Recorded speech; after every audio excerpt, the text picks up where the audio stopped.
So we can resume our works. I don't really know to introduce you to Riccardo Bongiovanni. We've been knowing each other since we were the first year of university. So Riccardo graduated from the University of Pisa with a thesis, but that I have to read the title, sorry. A commentary of the hymns of Apollo in the corpus of the Greek magical papyri. Currently is doing his PhD also in Pisa, and is involved in the creation of a digital critical edition of the Corpus of Iatromagical Papyri, and is a beta tester for the READ project, which he will introduce to us. So I will leave you the floor. Thank you, Martina. I want to thank all the organizers of this conference for the opportunity to speak here, and apologize for my English that's not particularly fluent. I try to be as clear as possible. So, thank you. A tool for a new digital edition of the corpus of Iatromagical Papyri.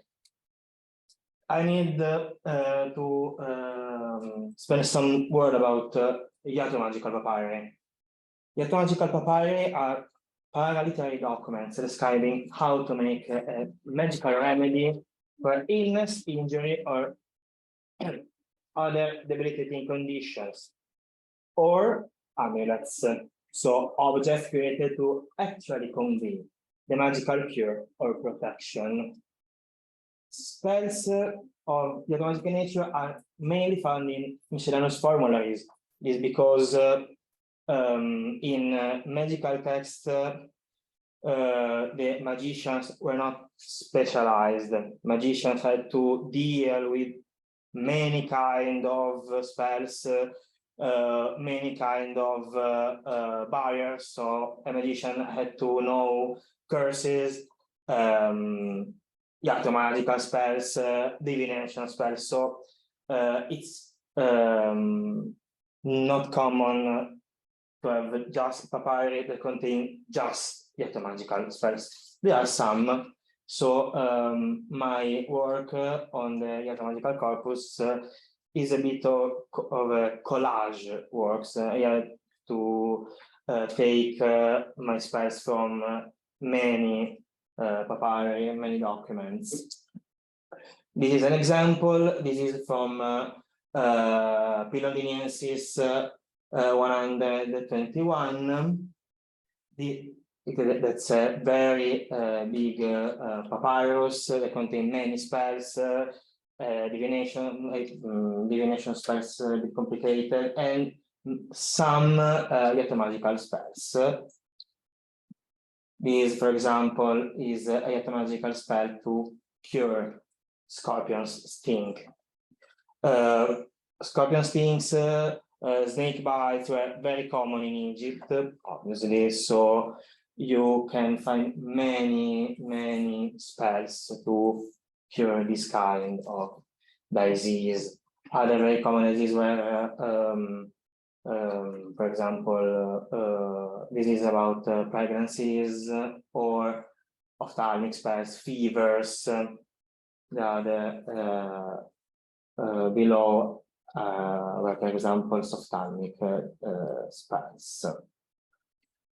Here you can see drawings that are not in Greek, are drawings of symbolic kind. They are called characters, where they are magical drawings, and I speak about that later in my lesson. So why I say that the Iatromagical spells are in a corpus? Firstly, because the purpose of the spells are the cure of pathologies and infirmities of a physical and not supernatural nature. Obviously, you have spells that try to cure supernatural disease, as possessions, for example, but generally, Iatromagical spells try to cure physical disease or injuries, scorpion stings, disease of the womb, for example. For this reason, they try to use, especially in the formularies, so the spell that contain the grimoires that contain the spell, and try to explain to other magicians how to create spells. In the formularies, they try to use a scientific vocabulary. They try to imitate the medical and scientific text, particularly medical text. Not only in the vocabulary, but even in the use of critical signs, mise-en-page, abbreviations, etc. For example, the use of see here, use of the paragraphs to mark all the remedies, all the receipts is very common in medical text, and so we find it in Iatromagical Papyri. It's not so common in magical text of different nature. And then I speak about Iatromagical Papyri and about digital edition. So, what are the opportunities of a digital critical edition? I think that in this place they are very clear, but I try to say something. For example, the ability to work on several interpretation layers in papyri, special papyri that are in not good condition, that are very fragmentary, on which the text is very difficult to reconstruct. The possibility to work with different layers of interpretation, working with different reconstructions of the text is very useful, even on the level of the critical edition. You know, in a critical edition that involves just paper, you are linked to the paper. You have to choose which lesson is in the text, which in the apparatus, for example, or you have to insert the cruces when the text is impossible to reconstruct.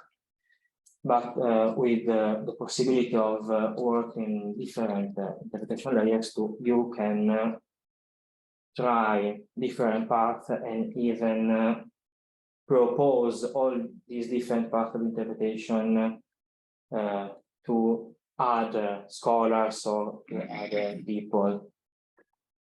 A digital critical edition can be constantly updated. When you create a traditional critical edition, this is printed, and maybe for many years you haven't another edition, the same text or the same author. And but with a digital critical edition, you can constantly updating this work, and even create a teamwork in which many people of team work on the same text in different times. Obviously, a digital critical edition is easy to consult. The search function, for example, is something you can't have in a traditional critical edition. So even the accessibility, like a digital critical edition, may be more accessible even in economic sense, in respect of traditional critical edition that can be difficult to have for private researchers or outside the university. But I have to speak about the project that I'm trying to use That's read, research environment for ancient documents.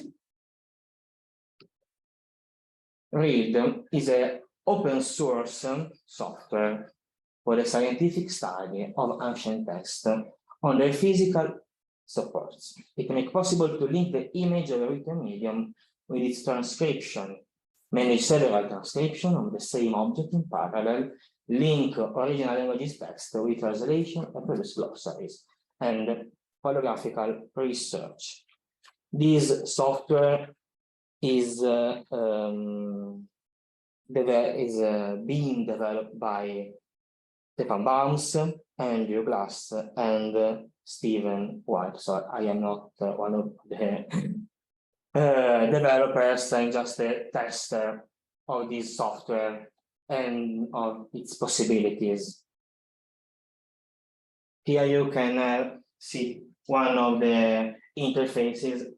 You can see what's the relationships between the text and the images. You can see that on the column on the left, you can navigate between the functions of the program, while the majority of the screen is occupied by the papyri we are studying, and of the here is the edition, but you can manage different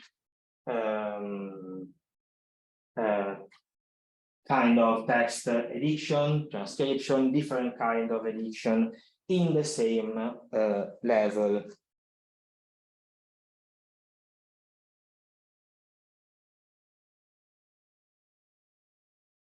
But this is the interface that you have when you enter in the program. You have here all the documents you're studying. You have to select one of these texts to have all the data, access all the data. Here, for example, you can create a new edition if you haven't already created one, and then you enter on the main page. Here you have something that it's called a baseline. I have to. A baseline is a HTML surface in which you work. You don't work directly on the image, but the surface is you can interact with the image thanks to this baseline. Here you have the images you're working on. So the orange arrow, and then here you have the possibility to modify the text. You can see here that I'm not creating an edition of the text. I'm working on something different. Here we have the functions of the edition, because you have the possibilities of creating subcategories in which to carry out on the text different types of analysis. For example, here you have the word list, so you have the possibilities to create a database of all the words used in your edition, or structural palaeography. Palaeography in particular is the possibility to create a database of all the words all the portion of the text of the image you select, you isolate from the from your document. Here you have the interface of the edition and the image. As you can see, you have many layers of text. You have 4 different editions of the text, and the image you can navigate the image, you can zoom on the image, you can even have different images in the same page. The image other, for example, other is another fragment of the papyrus. Here is the function I was talking about. That's the possibility to isolate portion of the text, to link this portion to the edition of the text. To the function state polygon, a portion of the papyrus text is selected, which is linked to the link segment function to its equivalent in the transcript or any other text. Here you have the setting to edit the images. You have not to link the text of the papyrus to the text, to words of the critical edition. You can link the image of the papyrus to everything you want, even, for example, symbols, codes, siglas. For example, I'm working on creating a database of the magical drawings that are presented in the Greek magical papyri. They are called characters, and I don't need to have to name these characters. I just need to create some sort of code, so I can link a symbol directly to a code A, B, CH, for example. And if you tag a symbol to a specific element of your edition, you can select at the same time all the symbols that are related, that correspond with the same symbol, with the same element of your edition, which is the function that make it possible to create databases,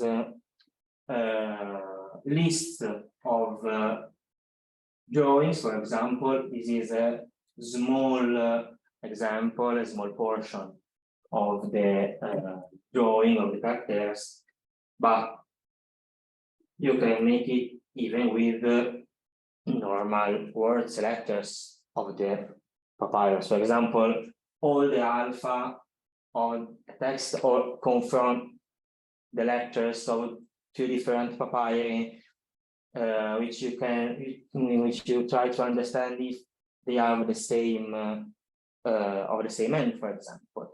You can create directly a database that can be downloaded.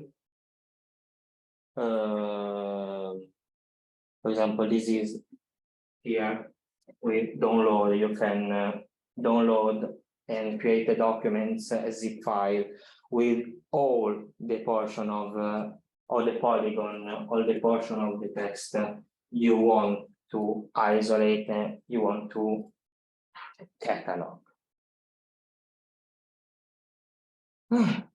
So I hope that this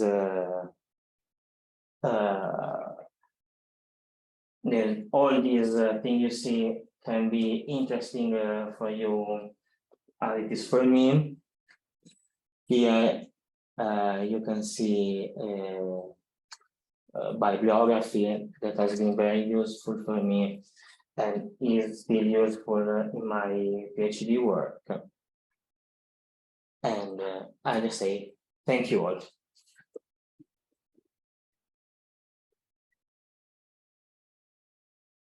So are there any questions? Please. You said that these spells were about physical ailments, Yeah, and not supernatural ones.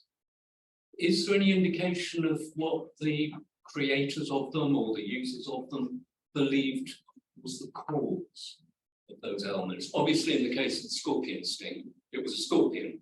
Yeah. But in the case of other things, what caused the body to malfunction? It's difficult to answer because probably is like this. The magicians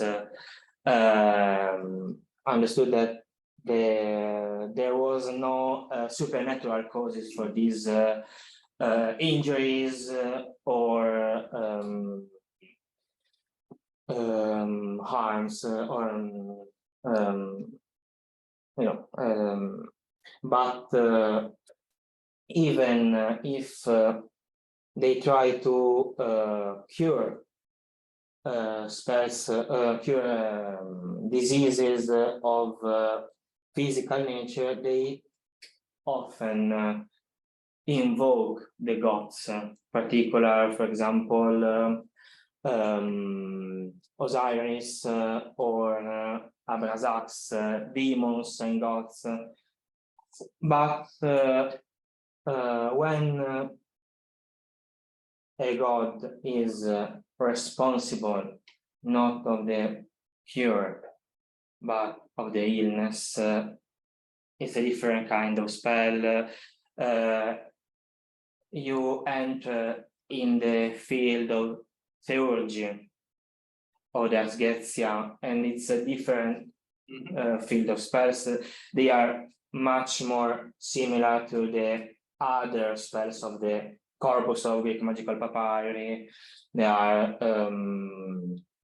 of a religious kind of spells and not, even the vocabulary of these spells are more of the religious type than the scientific. Probably there were in the Quran, in the Egyptian Quran, the difference between a magician and a doctor was not so precise. So probably is like that. Yes. Thank you. Yes. Thank you. Do you see this as a possible, so the digital edition, which do you see it as an opportunity also at a later stage to then also use it as a comparative edition with, for instance, other magical texts from other languages or even other magical corpora, just so kind of comparative, all in one place, the comparative. Really support different ancient languages. It started with Ethiopic, if I remember, then Coptic, Hebrew, and Latin and Greek. So you can make a comparison between even text of different ancient languages. Obviously, you have to have a language pack that is open source, is available. It's a bit, in my experience, is a bit difficult to download. It's still not a user-friendly support, but they are working on it to make this software more and more user-friendly. Just to follow that up comment. So my question is really whether you could see your edition as a kind of hub. So not just so whether others can do the same work and it would be separate, so each one would have their own kind of digital edition, but then really bring in the sort of working on the same, you can work on the same edition if you transport your work on a server, for example. The software works typically on a server or in local with Docker. But if you transport your work on a server, all the people that have access to the server can work on the same time with the same work. Yes. We had a question here as well. Are there enough frequent characters across these texts that we need a Unicode set for any of them? We are working on creating a set of symbols, Unicode symbols for the characters, but I am still in beginning phase, so yeah, in the time to create a specific corpus of symbols. Iatromagical spells have many characters, not so they have fewer characters than other categories of magical spells, but they are specific for Iatromagical spells. Lesser, but more specific. Yes. Thank you very much. And I'd like to ask you, how is it going to be to edit, to update your edition after you will have released it? When I release my edition, I release on a server, probably the server of my university. So the University of Pisa will be the host of the editions, and then the edition can be closed, so it remains as a work that can be seen, can be navigated but not modified, or you can let it open so that other people with authorities, etc., can continue your work, for example. This is a possibility, yes. So you haven't decided yet? No. I still have a year to think about it. Thank you. Okay. Are there any other questions? All right, then, thank you. And we